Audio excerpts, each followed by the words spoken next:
I was sitting in therapy, and my therapist said something that changed my life forever. I had been working on how to practice more compassion for myself.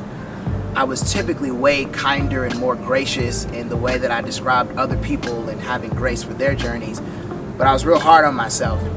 And we had reached a pretty good breaking point, and she said something to me that I'll never forget. She said, "Princeton, it's looking like you finally have gotten to the point where you've realized that this is where you are, not who you are." Fam. When she said that, my first thought in my mind was, hey, you preach too? Because that was a whole word. And I never forgot it. Because sometimes the reason why we are not compassionate towards ourselves, and sometimes the reason why we work harder than necessary to try to be more than we are, is because we think that where we are defines us.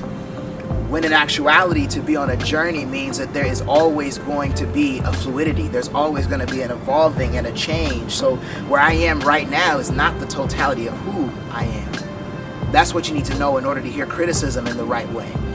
Some feedback you hear is not going to be haters. It's going to be stuff you need to hear to grow and develop, but you're going to resist it if you think that that mistake or that fall or that critique is where you are. Some things you're going to stay in longer than you should because you're going to believe that that relationship, that temporary job, or whatever it is that you should walk away from is who you are, and it's not.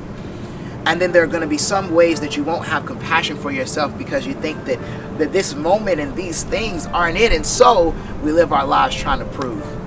Trying to commit to more than we should, trying to spend more money than we have, trying to become these mega personalities because we believe that all of that is who we are. And let me help you, it's not. You've got to grow up to know the difference between where you are and who you are.